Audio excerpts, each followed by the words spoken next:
Assalamualaikum warahmatullahi wabarakatuh. Piluyang enjing sadayana. Salam hangat itu kukirimkan, meski udara kampung Sibimo terasa begitu dingin dan mencekam. Kabut tipis menyelimuti jalanan sempit, dan aroma tanah basah bercampur dupa menusuk hidung. Ku melangkah pelan, mencoba menenangkan diri, tapi setiap rumah tua, pohon besar, dan gang sempit seolah menyimpan bisikan dari dunia lain. Kampung ini terkenal angker di Jawa, penuh legenda dan ritual kuno yang diwariskan dari generasi ke generasi. Penduduknya jarang berbicara tentang rahasia yang mereka jaga, tapi semua orang tahu, siapapun yang mengusik pohon tua, altar, atau rumah kosong, akan menghadapi teror yang tak pernah terbayangkan. Malam ini aku akan menelusuri setiap sudut kampung, mencari jawaban dari misteri yang telah menghantui desa ini selama ratusan tahun. Setiap langkahku diselimuti rasa takut, tapi juga rasa penasaran yang lebih besar. Apa yang menunggu di balik pohon tua, rumah tua, dan pemakaman sunyi? Apa yang tersembunyi di kampung Sibimo? Tempat di mana dunia manusia dan dunia gaib berjalan berdampingan.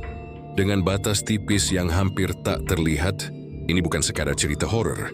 Ini adalah pengalaman nyata, di mana legenda menjadi hidup. Dan siapapun yang berani menyingkap rahasianya, harus siap menghadapi kengerian yang sesungguhnya. Aku tiba di kampung Sibimo menjelang sore.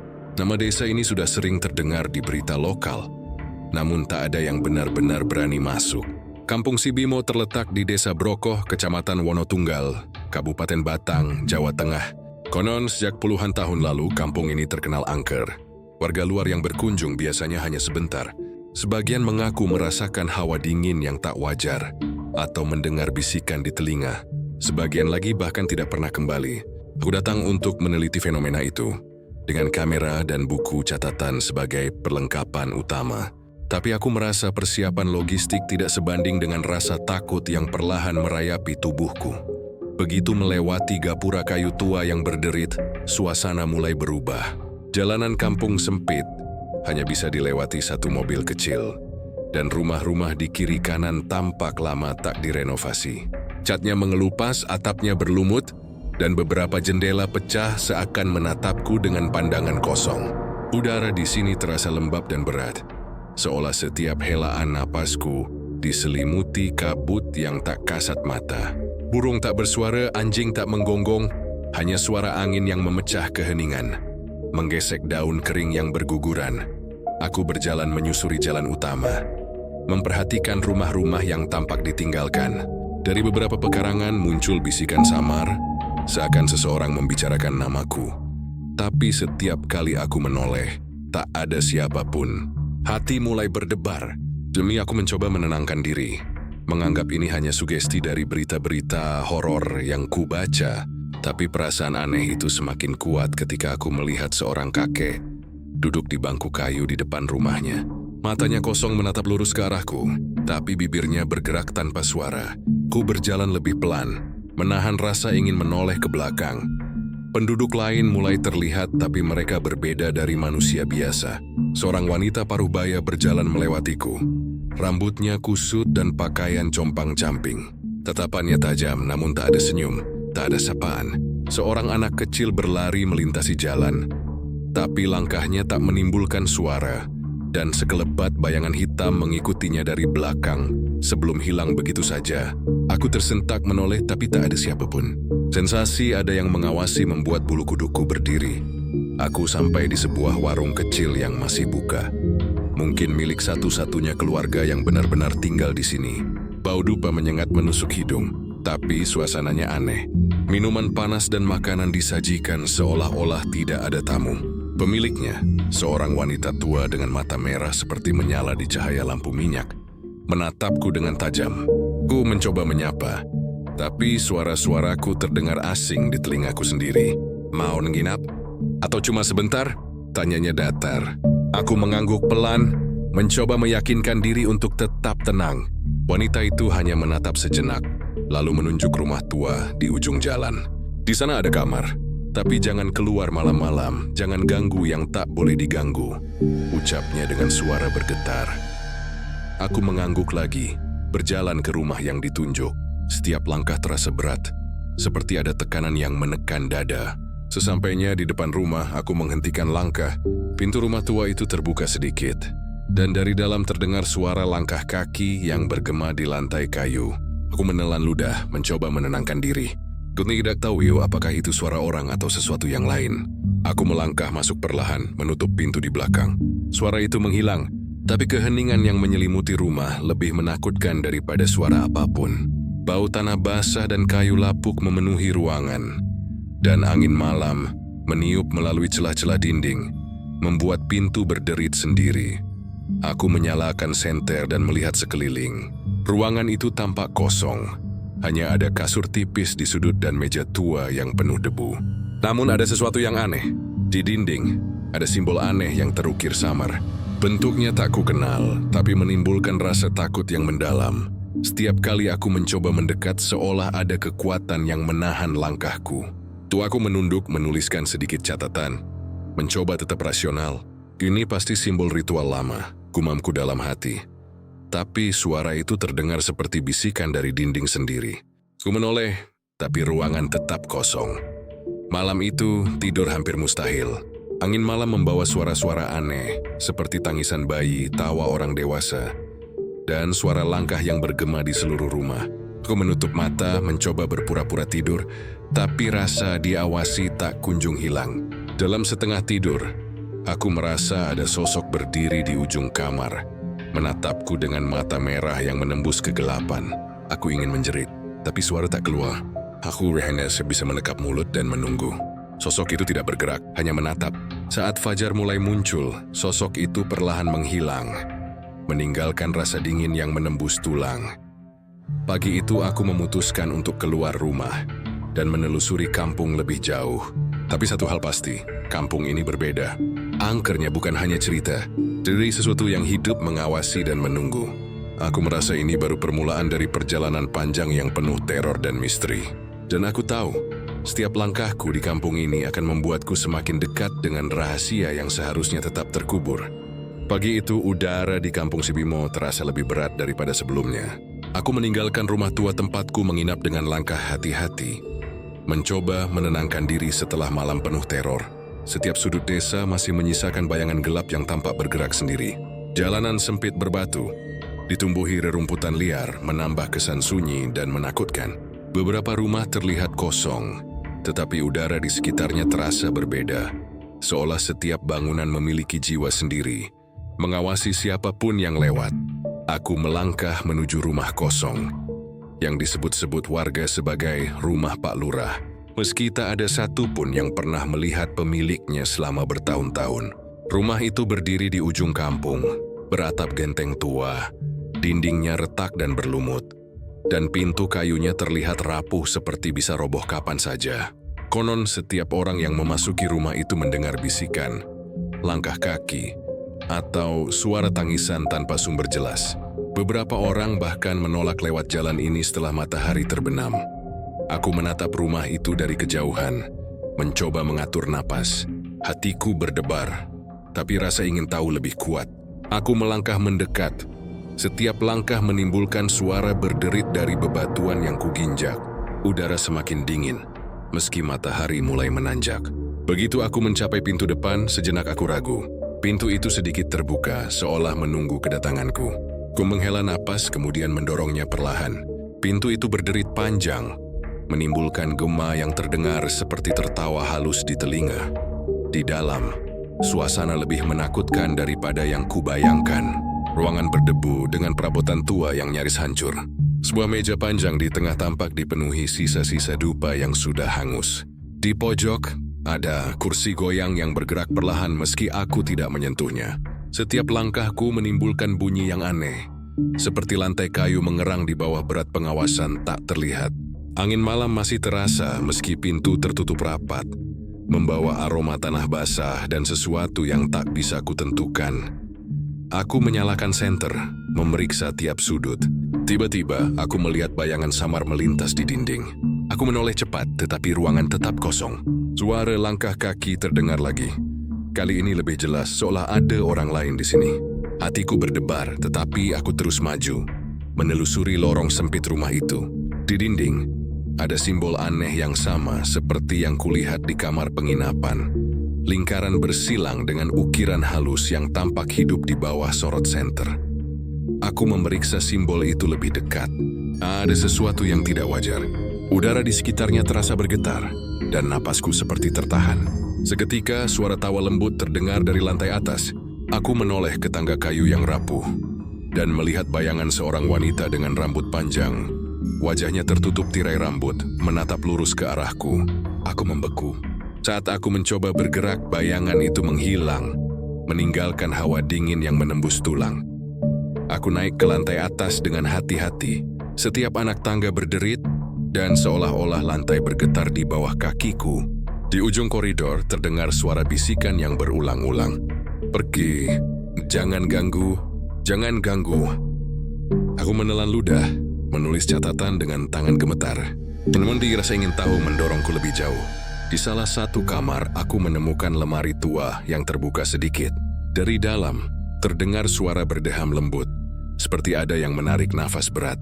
Ku mengintip, tetapi hanya melihat pakaian lusuh yang digantung, seolah-olah baru saja digunakan. Ketika aku menoleh, pintu kamar perlahan menutup sendiri dengan bunyi keras yang membuatku loncat. Ku menepuk-nepuk dadaku, mencoba menenangkan diri, tapi suara langkah kaki dari koridor terdengar lagi. Kali ini semakin cepat dan berat, seakan ada sesuatu yang mengejarku. Aku berlari turun tangga, dan tiba-tiba sebuah angin dingin menyerang tubuhku. Pintu depan terbuka sendiri, menjerit saat angin malam masuk. Ku menatap sekeliling, dan melihat sosok samar berdiri di halaman, menatapku tanpa berkedip. Mata sosok itu merah menyala di bawah sinar matahari yang masih redup. Aku berlari keluar rumah, napas tersengal, dan ketika menoleh, rumah itu tampak berbeda. Lebih tinggi, lebih gelap, seakan hidup sendiri. Beberapa penduduk kampung menatapku dari kejauhan. Wajah mereka datar, tidak mengucapkan sepatah kata pun. Salah seorang dari mereka, seorang pria tua, berteriak dari jauh, "Jangan kembali ke sana malam ini. Kau akan menyesal." Aku hanya mengangguk, hati masih berdebar. Rumah itu menyimpan rahasia yang tidak ingin diketahui manusia. Dan aku sadar, meskipun aku telah meninggalkannya, sesuatu dari dalam rumah itu kini mengikuti setiap langkahku. Ku berjalan pelan menuju penginapan, mencoba menenangkan diri, tapi malam hari di kampung Sibimo masih panjang. Dan aku tahu cerita ini baru permulaan. Pagi itu, udara di kampung Sibimo terasa lebih berat daripada sebelumnya. Ku meninggalkan rumah tua tempatku menginap dengan langkah hati-hati, mencoba menenangkan diri setelah malam penuh teror. Setiap sudut desa masih menyisakan bayangan gelap yang tampak bergerak sendiri. Jalanan sempit berbatu, ditumbuhi rerumputan liar, menambah kesan sunyi dan menakutkan. Beberapa rumah terlihat kosong, tetapi udara di sekitarnya terasa berbeda. Seolah setiap bangunan memiliki jiwa sendiri, mengawasi siapapun yang lewat. Aku melangkah menuju rumah kosong yang disebut-sebut warga sebagai rumah Pak Lurah, meski tak ada satupun yang pernah melihat pemiliknya selama bertahun-tahun. Rumah itu berdiri di ujung kampung, beratap genteng tua. Dindingnya retak dan berlumut, dan pintu kayunya terlihat rapuh seperti bisa roboh kapan saja. Konon, setiap orang yang memasuki rumah itu mendengar bisikan, langkah kaki atau suara tangisan tanpa sumber jelas. Beberapa orang bahkan menolak lewat jalan ini setelah matahari terbenam. Aku menatap rumah itu dari kejauhan, mencoba mengatur napas. Hatiku berdebar, tapi rasa ingin tahu lebih kuat. Aku melangkah mendekat. Setiap langkah menimbulkan suara berderit dari bebatuan yang kuginjak. Udara semakin dingin meski matahari mulai menanjak. Begitu aku mencapai pintu depan, sejenak aku ragu. Pintu itu sedikit terbuka, seolah menunggu kedatanganku.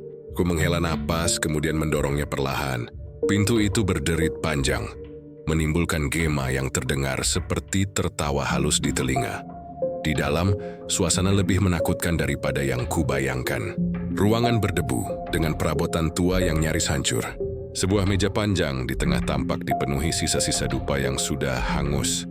Di pojok, ada kursi goyang yang bergerak perlahan meski aku tidak menyentuhnya. Setiap langkahku menimbulkan bunyi yang aneh, seperti lantai kayu mengerang di bawah berat pengawasan tak terlihat. Angin malam masih terasa meski pintu tertutup rapat, membawa aroma tanah basah. dan sesuatu yang tak bisa kutentukan. Aku menyalakan senter, memeriksa tiap sudut.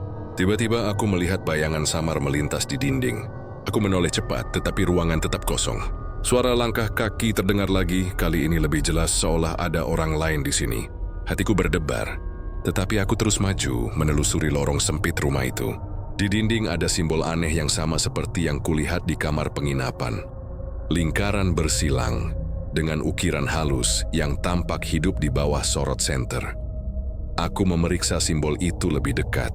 Ada sesuatu yang tidak wajar. Udara di sekitarnya terasa bergetar dan napasku seperti tertahan. Seketika suara tawa lembut terdengar dari lantai atas. Ku menoleh ke tangga kayu yang rapuh dan melihat bayangan seorang wanita dengan rambut panjang. Wajahnya tertutup tirai rambut, menatap lurus ke arahku. Aku membeku. Saat aku mencoba bergerak, bayangan itu menghilang, meninggalkan hawa dingin yang menembus tulang. Aku naik ke lantai atas dengan hati-hati. Setiap anak tangga berderit, dan seolah-olah lantai bergetar di bawah kakiku. Di ujung koridor terdengar suara bisikan yang berulang-ulang. Pergi, jangan ganggu. Jangan ganggu. Aku menelan ludah, menulis catatan dengan tangan gemetar. Namun rasa ingin tahu mendorongku lebih jauh. Di salah satu kamar, aku menemukan lemari tua yang terbuka sedikit. Dari dalam, terdengar suara berdeham lembut, seperti ada yang menarik nafas berat. Aku mengintip, tetapi hanya melihat pakaian lusuh yang digantung, seolah-olah baru saja digunakan. Ketika aku menoleh, pintu kamar perlahan menutup sendiri dengan bunyi keras yang membuatku loncat. Aku menepuk-nepuk dadaku, mencoba menenangkan diri. Tapi suara langkah kaki dari koridor terdengar lagi. Kali ini semakin cepat dan berat, seakan ada sesuatu yang mengejarku. Aku berlari turun tangga, dan tiba-tiba sebuah angin dingin menyerang tubuhku. Pintu depan terbuka sendiri, menjerit saat angin malam masuk. Aku menatap sekeliling, dan melihat sosok samar berdiri di halaman, menatapku tanpa berkedip. Mata sosok itu merah menyala di bawah sinar matahari yang masih redup. Aku berlari keluar rumah, napas tersengal, dan ketika menoleh, rumah itu tampak berbeda. Lebih tinggi, lebih gelap seakan hidup sendiri. Beberapa penduduk kampung menatapku dari kejauhan. Wajah mereka datar, tidak mengucapkan sepatah kata pun. Salah seorang dari mereka, seorang pria tua, berteriak dari jauh, "Jangan kembali ke sana malam ini. Kau akan menyesal." Aku hanya mengangguk, hati masih berdebar. Rumah itu menyimpan rahasia yang tidak ingin diketahui manusia. Dan aku sadar, meskipun aku telah meninggalkannya, sesuatu dari dalam rumah itu kini mengikuti setiap langkahku. Aku berjalan pelan menuju penginapan, mencoba menenangkan diri. Tapi malam hari di kampung si Bimo masih panjang, dan aku tahu cerita ini baru permulaan. Keesokan harinya, setelah malam yang hampir tak bisa kutidurkan, aku memutuskan untuk menelusuri sisi lain kampung si Bimo. Perasaan takut masih menghantui setiap langkah, tapi rasa ingin tahu yang membara mendorongku maju. Gue membawa senter, buku catatan dan kamera, berharap bisa merekam atau setidaknya menemukan bukti nyata dari segala bisikan dan bayangan yang kurasakan sejak kedatanganku. Aku mulai dengan berjalan menuju pohon tua di tengah kampung. Pohon yang sebelumnya ditunjukkan wanita muda misterius. Batangnya besar, kulit kayunya kasar dan penuh retakan. Cabang-cabangnya menjulur seperti tangan raksasa yang ingin menahan siapapun yang mendekat. Daunnya bergoyang meski tidak ada angin. Di bawah pohon, tanah tampak lembab dan gelap, seolah baru saja digali. Aku menunduk dan menemukan beberapa benda. Bekas dupa, patung kecil yang terbuat dari tanah liat, dan tulang kecil yang sudah rapuh. Semua itu tersusun rapi seakan bagian dari ritual yang belum selesai. Penduduk kampung yang ku kenal tadi, pria paruh baya yang menakutkan, muncul dari balik semak. Ia menatapku dengan serius. "Kau mencari kebenaran, tapi setiap langkahmu semakin dekat dengan yang tak boleh diganggu," katanya.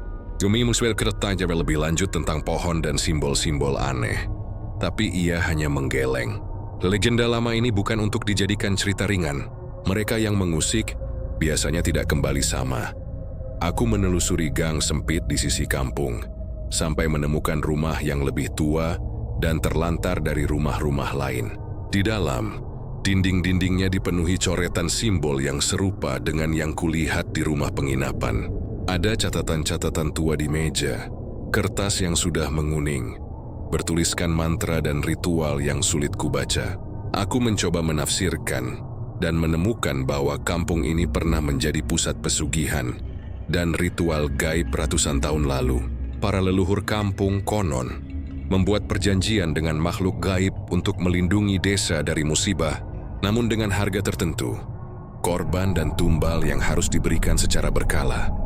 Aku berjalan menuju pemakaman tua di pinggir kampung. Batu nisan berlumut dan nama-nama yang sudah tak terdengar lagi. Angin dingin menyapu membawa aroma tanah dan dupa tua. Di tengah pemakaman terdapat sebuah makam yang lebih besar, tertutup kain hitam dengan simbol ukiran di atasnya. Penduduk kampung percaya makam ini milik seorang dukun sakti yang menjaga kampung dari kekuatan jahat. Tapi cerita rakyat menyebutkan roh dukun ini tidak pernah tenang. Dia menjaga kampung dengan cara menakutkan siapapun yang mencoba mengetahui rahasianya. Tiba-tiba aku mendengar bisikan samar, "Jangan ganggu, jangan ganggu." Suara itu seperti berasal dari dalam tanah sendiri. Aku menoleh ke sekeliling, tapi hanya ada bayangan pepohonan dan kabut tipis yang menutupi tanah pemakaman. Napasku tertahan, tapi aku terus menulis catatan, mencoba merekam setiap detail. Ku merasa sesuatu mengamati dari balik pepohonan, sesuatu yang tidak terlihat, tetapi kehadirannya nyata. Aku memutuskan untuk menelusuri hutan di belakang pemakaman. Pohon-pohon tinggi menutupi sinar matahari, membuat suasana semakin gelap meski hari sudah siang. Di salah satu celah hutan, aku menemukan altar tua, batu besar berukir simbol yang sama dengan yang ada di rumah tua dan pohon besar. Ada sisa-sisa dupa, bunga layu, dan sedikit air yang tampak seperti darah kering. Aroma dupa dan tanah bercampur menjadi tajam di hidungku. Aku merasakan hawa dingin menembus tubuh dan mendengar suara langkah kaki dari belakang. Aku menoleh cepat tapi tidak ada siapapun. Tiba-tiba, bayangan samar melintas di antara pohon tinggi tegap tanpa wajah yang jelas. Sosok itu berdiri beberapa meter dariku, menatap. Napasku tersengal, jantungku berdebar kencang. Aku mencoba melangkah mundur, tapi seakan ada kekuatan yang menahan kakiku. Bisikan terdengar lebih jelas. "Pergi, jangan ganggu yang tak boleh diganggu." Aku memutuskan untuk mundur perlahan, meninggalkan altar tua itu. Setiap langkah terasa berat, seakan tanah sendiri menahan tubuhku. Begitu keluar dari hutan, aku melihat pohon besar di tengah kampung lagi. Sosok yang kulihat di hutan itu kini berdiri di bawah cabangnya, menatapku dari kejauhan sebelum hilang begitu saja. Aku menyadari, kampung ini bukan hanya tempat yang dihantui cerita rakyat. Semua legenda yang kudengar nyata. Ada kekuatan yang mengintai, yang menjaga rahasia lama yang seharusnya tetap terkubur. Malam itu, aku kembali ke penginapan dengan rasa takut yang semakin dalam. Catatanku penuh dengan simbol, bisikan, dan benda-benda aneh yang kutemukan. Aku tahu, untuk memahami kampung Sibimo sepenuhnya, aku harus menghadapi legenda-legenda lama ini secara langsung. Tapi satu hal pasti, setiap langkahku di desa ini membawa aku semakin dekat ke kebenaran yang menakutkan. Rahasia gelap yang telah membentuk kampung ini sejak ratusan tahun lalu. Malam pertama di kampung Sibimo terasa lebih mencekam daripada yang kubayangkan. Setelah seharian menelusuri pohon tua, pemakaman, dan altar kuno, aku kembali ke penginapan dengan tubuh lelah dan pikiran yang kacau. Namun rasa takut belum hilang. Justru malam ini aku merasakan aura desa yang lebih gelap dan menekan. Suara angin malam membawa bisikan halus yang hampir tak terdengar, tapi cukup untuk membuat bulu kuduk berdiri. Di luar jendela, bayangan pepohonan tampak menari, meski udara tetap tenang. Angin yang seharusnya hangat terasa dingin menusuk tulang. Aku menyalakan lampu minyak di kamar penginapan, mencoba mengusir gelap yang begitu pekat. Namun cahaya itu tidak bisa menyingkirkan rasa diawasi. Setiap bunyi kecil terdengar luar biasa keras. Ranting patah, daun jatuh, bahkan napasku sendiri seperti menggema di seluruh ruangan.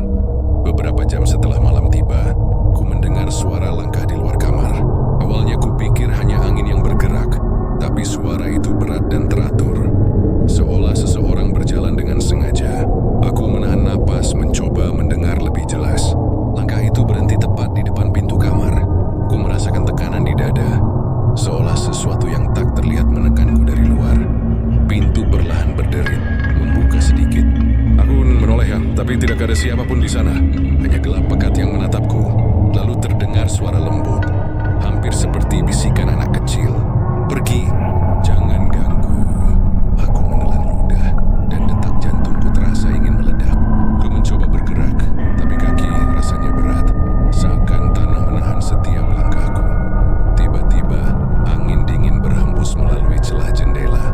Lampu minyak bergetar dan aroma dupa menusuk hidungku.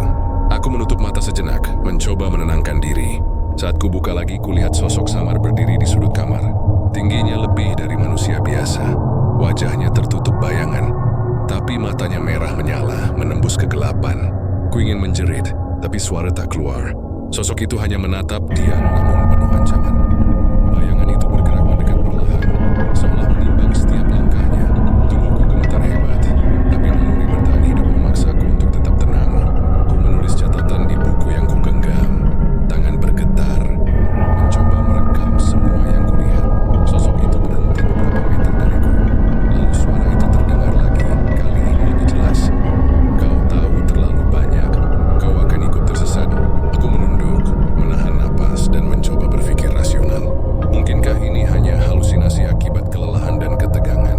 Tapi aku ingat pengalaman sepanjang siang. Pohon tua, altar, pemakaman, simbol aneh dan bisikan penduduk. Semua terasa nyata. Sosok ini bukan sekadar bayangan. Ada kekuatan hidup yang mengikuti setiap gerakku. Jam demi jam berlalu. Aku tidak bisa tidur. Suara-suara aneh terus hadir. Tangisan bayi, tawa orang dewasa yang tiba-tiba. Langkah kaki di lorong sempit. Ku mendengar bisikan yang mengulang kata-kata lama. Tinggalkan. Jangan ganggu. Jangan ganggu. Aku mencoba menulis catatan. Tapi tangan gemetar dan tinta menetes di atas kertas, seakan menulis sendiri kata-kata yang tak ku mengerti. Sekitar tengah malam, aku merasakan tangan tak terlihat menyentuh bahuku. Aku menoleh cepat tapi tidak ada siapapun. Hanya bayangan yang bergerak di pojok kamar berulang-ulang. Hati terasa ingin meledak, tapi aku sadar panik tidak akan membantuku. Aku duduk di lantai, mencoba bernapas perlahan. Namun aura di sekitar kamar terasa semakin berat. Seolah ruangan itu hidup menekanku, menunggu reaksiku. Beberapa saat kemudian, aku mendengar suara langkah dari luar kamar. Sosok itu kembali, kali ini lebih dekat, menapaki lantai kayu dengan suara gemerincing yang menyeramkan. Napasku tersengal dan aku menahan diri untuk tidak menjerit. Ku merasa tubuhku membeku. Bukan hanya karena takut, tapi karena ada sesuatu yang menahan kakiku di lantai. Malam itu terasa seperti tidak berakhir. Setiap bunyi, setiap bayangan membuatku sadar bahwa kampung Sibimo bukan sekadar desa yang angker. Ini adalah tempat di mana kekuatan gaib hidup berdampingan dengan manusia. Dan aku sebagai pendatang tidak menjadi target pengawasan mereka. Sosok itu tetap menatap dari sudut kamar. Merah matanya seperti membakar kegelapan. Dan aku tahu ini baru malam pertama. Masih ada malam-malam berikutnya yang menanti. Dengan teror yang mungkin lebih mencekam daripada yang bisa kubayangkan. Ketika fajar mulai menyingsing, sosok itu perlahan menghilang. Tapi hawa dingin yang menembus tulang tetap ada, meninggalkan bekas rasa takut yang mendalam. Aku menatap jendela, melihat kabut pagi menyelimuti kampung. Aku tahu malam berikutnya, rahasia kampung Sibimo akan memanggilku kembali. Dan aku harus menghadapi teror yang lebih nyata dari sebelumnya. Pagi setelah malam pertama yang penuh teror, aku memutuskan untuk mendekati pohon tua di tengah kampung. Meski takut, rasa ingin tahu lebih besar daripada rasa takut yang masih menghantui. Pohon itu bukan sekadar pohon biasa. Cabangnya yang merambat ke segala arah, kulitnya yang gelap dan retak, serta daun-daunnya yang bergoyang meski angin tak bertiup, membuatnya tampak hidup. Aku tahu, inilah pusat energi gaib yang selalu disebut penduduk kampung. Setibanya di bawah pohon, aku melihat tanda-tanda yang lebih jelas dari sebelumnya. Dupa yang setengah terbakar, patung tanah liat, dan tulang kecil tersusun rapi di tanah. Semuanya terlihat seperti bagian dari ritual kuno yang masih aktif, meski tampak tak tersentuh oleh manusia selama bertahun-tahun. Ku menunduk untuk menulis catatan, mencatat setiap simbol dan benda aneh yang kulihat. Ketika tiba-tiba terdengar suara langkah dari arah semak-semak, aku menoleh dan melihat seorang pria tua berdiri di sana. Wajahnya keriput, rambutnya memutih, tapi matanya memancarkan aura yang menakutkan. Kau mencari jawaban yang tidak seharusnya kau tahu, katanya lirih. Aku mencoba bertanya tentang pohon itu dan ritual yang ada, tapi pria itu hanya menggeleng. Lihatlah sendiri, tapi jangan sampai kau terseret ke dalamnya, katanya, lalu menghilang di antara kabut pagi, meninggalkan aroma dupa yang menusuk hidungku. Aku menatap ke pohon tua lagi dan melihat sesuatu yang mengerikan.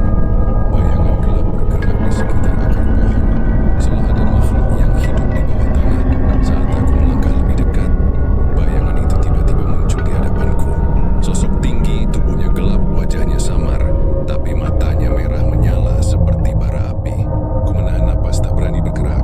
Sosok itu hanya menatapku, diam, mengawasi setiap gerakanku. Di dekat pohon, aku menemukan sebuah lubang kecil di tanah, seakan sengaja digali. Dari lubang itu, aroma tanah basah bercampur dupa menusuk hidung. Di sekelilingnya terdapat lingkaran simbol yang sama dengan yang kulihat di rumah tua dan altar hutan. Ku menyadari, ini adalah pusat ritual kuno yang masih aktif. Beberapa benda, tulang, patung tanah liat, dan kain hitam tertata rapi, seolah baru saja digunakan dalam upacara gaib. Aku menulis catatan dengan tangan gemetar, mencoba tetap rasional. Namun hawa dingin menembus tulang, dan suara bisikan terdengar lagi lebih jelas dan keras. Pergi, jangan ganggu, jangan ganggu. Aku menoleh ke arah bayangan, tapi sosok itu menghilang secepat munculnya. Udara di sekeliling pohon terasa berat, hampir menekan tubuhku, membuat setiap langkah terasa sulit. Aku memutuskan untuk menelusuri sekitar pohon lebih jauh. Di sisi lain, aku menemukan batu besar dengan simbol ukiran yang sama, tapi lebih tua dan terkikis waktu. Di atas batu terdapat sebuah gulungan kertas tua, penuh mantra dan tulisan yang sulit kuartikan. Dari tulisan itu, aku menangkap bahwa pohon ini menjadi pusat ritual pesugihan. Tempat leluhur kampung membuat perjanjian dengan makhluk gaib untuk melindungi kampung. Namun perjanjian itu menuntut tumbal. Barang siapa yang mengusik akan menjadi sasaran kekuatan gaib yang menjaga pohon dan desa. Ketika aku menoleh, kabut pagi semakin tebal. Bayangan tinggi kembali muncul, berdiri di antara akar pohon. Sosok itu menatap dan aku merasakan hawa panas dari tubuhnya meski udara di sekitar dingin. Aku merasa tubuhku membeku, tak bisa bergerak. Bisikan terdengar lagi. Kali ini berulang dan menggema di seluruh ruang. Kau tidak seharusnya berada di sini. Kau akan ikut tersesat. Ku menunduk, menulis catatan terakhir tentang benda-benda yang kulihat. Simbol dan mantra yang tercetak di batu dan gulungan kertas. Aku tahu, pohon tua ini bukan sekadar pusat energi gaib, tapi gerbang antara dunia manusia dan dunia gaib. Mengusiknya berarti mengundang bahaya yang nyata. Namun rasa ingin tahuku mendorong untuk terus mempelajari setiap detail. Meski nyawa terancam, saat fajar mulai meninggi, bayangan itu perlahan menghilang, meninggalkan aroma dupa dan tanah basah. Jadi aku berdiri di bawah pohon, menyadari satu hal. Rahasia kampung Sibimo lebih gelap dan lebih kuat daripada yang bisa kubayangkan. Pohon tua ini adalah kunci dari segala misteri desa. Pusat ritual kuno yang menakutkan, dan aku kini menjadi saksi hidup dari kekuatan yang tidak seharusnya diganggu. Aku tahu, di malam berikutnya akan menjadi lebih mengerikan. Pohon tua dan ritual di sekitarnya menunggu, dan kekuatan gaib yang menjaga kampung tidak akan membiarkan siapapun keluar tanpa memberi peringatan. Setiap langkahku kini bukan hanya soal mencari kebenaran, tapi soal bertahan hidup dari teror yang menanti di kampung Sibimo. Malam kedua di kampung Sibimo datang dengan kesunyian yang lebih pekat dan menekan daripada sebelumnya. Setelah pengalaman di pohon tua siang tadi, aku tahu malam ini tidak akan mudah. Setiap langkah menuju penginapan terasa seperti menapaki jalan yang menunggu jebakan. Angin malam membawa aroma tanah basah bercampur dupa tua, dan kabut tipis menutupi setiap sudut desa. Bulu kudukku berdiri saat aku melangkah, menyadari bahwa malam ini adalah ujian nyata keberanianku. Tak lama setelah gelap benar-benar menyelimuti desa, aku mulai mendengar bisikan halus dari kejauhan. Awalnya kupikir itu angin, tapi kata-kata terdengar jelas. Kau sudah terlalu dekat. Jangan ganggu yang tak boleh diganggu. Suara itu menggema dari satu rumah ke rumah lain, seolah desa itu hidup dan menakut-nakutiku. Aku memutuskan untuk keluar dari penginapan. membawa senter dan kamera, bertekad merekam apapun yang muncul. Ketika aku melewati jalan sempit, bayangan samar muncul di sisi jalan. Sosok tinggi, tubuhnya gelap, tanpa wajah, matanya merah menyala. Aku menahan napas, mencoba tidak bergerak terlalu cepat. Sosok itu bergerak mengikuti langkahku, diam tapi terasa menekan. Setiap kali aku menoleh, bayangan itu tampak semakin dekat. Napasku tersengal, jantung berdebar, tapi aku terus berjalan, mencoba tetap tenang. Aku tiba di rumah tua di ujung kampung, tempat rumah Pak Lurah yang kosong. Pintu rumah sedikit terbuka, seperti menunggu kedatanganku. Dari dalam terdengar suara langkah kaki, suara benda jatuh, dan bisikan halus yang membuat darahku membeku. Aku menahan napas, membuka pintu perlahan dan masuk. Ruangan gelap namun aroma dupa tebal menyelimuti udara. Di sudut aku melihat sosok wanita dengan rambut panjang menutupi wajahnya. Matanya merah menyala, menatapku tanpa berkedip. Sosok itu mulai bergerak mendekat. Napasku tersengal, tubuhku gemetar, tapi aku mencoba menulis catatan di buku yang kugenggam. Setiap langkahnya menimbulkan hawa dingin yang menembus tulang. Bisikan terdengar lagi, "Pergi, jangan ganggu, engkau tidak seharusnya ada di sini." Ku menunduk, mencoba tetap fokus, tapi tubuhku terasa berat, seolah sesuatu menahan setiap gerakan. Tiba-tiba suara tawa anak-anak terdengar di seluruh ruangan, bercampur dengan tangisan bayi dan suara dewasa yang mengerikan. Bayangan lain muncul di sudut lain, tinggi tanpa wajah, matanya merah menyala. Aku mencoba berlari, tapi kaki terasa tertahan. Sosok itu bergerak lebih dekat, dan aku merasakan napas dingin menyapu wajahku. Lampu senter bergetar dan cahaya redupnya menimbulkan bayangan mengerikan di dinding. Di luar rumah, terdengar suara ranting patah dan langkah cepat di halaman. Aku menoleh dan melihat bayangan tinggi melintas antara rumah-rumah, seolah mengintai setiap gerakanku. Ku menunduk berusaha menenangkan diri, tetapi bisikan dan suara langkah tidak berhenti. Suara itu semakin keras menuntut aku untuk pergi. Pergi. Sebelum kau ikut tersesat, sebelum malam menelanmu, aku mencoba berlari keluar dari rumah, tapi pintu menutup sendiri dengan keras, memantul, hingga hampir menimpa kakiku. Tubuhku terguncang dan aku tersandung di lantai kayu yang rapuh. Saat bangun, sosok-sosok itu sudah mengelilingiku, melayang di udara, menatap dengan mata merah yang menembus kegelapan. Suara mereka bersatu menjadi teror yang hampir tidak bisa ditahan akal manusia.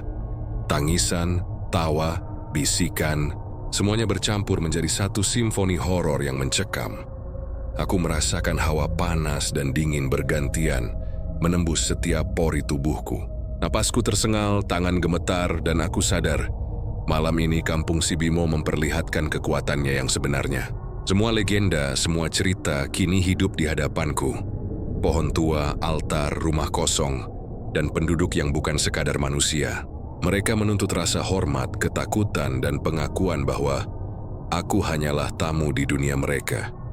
Ketika fajar perlahan muncul, semua sosok menghilang. Suasana kampung kembali normal, tapi hawa dingin dan rasa takut masih membekas. Aku berdiri di tengah jalan, menyadari satu hal. Malam kedua telah memperlihatkan bahwa kampung ini bukan sekadar legenda. Semua yang kulihat nyata, semua yang kudengar bukan khayalan. Dan aku, seorang manusia biasa, baru saja menyentuh puncak teror yang selama ini tersembunyi di kampung Si Bimo. Aku tahu, malam-malam berikutnya akan lebih menakutkan. Ritual kuno, pohon tua, dan makhluk gaib yang menjaga desa tidak akan membiarkan aku lepas begitu saja. Setiap langkahku kini adalah permainan antara hidup dan mati, antara rasa ingin tahu dan rasa takut yang tak tertahankan.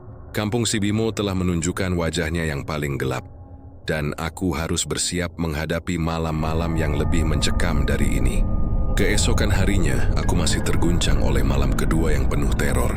Namun rasa ingin tahu mendorongku untuk kembali menelusuri kampung Si Bimo.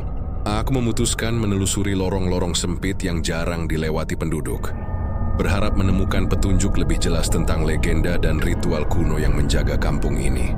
Setiap langkahku diiringi suara dedaunan kering yang berderit, aroma dupa yang menyengat, dan udara yang terasa semakin berat. Aku tiba di rumah tua di tepi hutan, rumah yang sebelumnya tertutup rapat. Pintu kayunya retak, terlihat seperti sudah lama tak dibuka. Aku membuka perlahan, menahan napas. Di dalam, aku menemukan meja tua penuh debu, beberapa buku kuno yang sebagian kertasnya sobek, dan simbol-simbol aneh di dinding yang menyerupai yang ada di pohon tua. Namun yang paling menarik perhatianku adalah sebuah gulungan kertas tua yang terikat kain hitam. Gulungan itu terasa berat saat ku genggam. Ku membukanya dengan hati-hati dan menemukan mantra serta catatan ritual yang tampak berabad-abad usianya.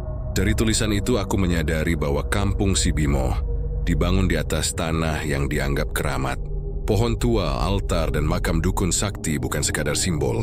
Mereka adalah pusat energi yang menghubungkan dunia manusia dengan makhluk gaib yang menjaga desa.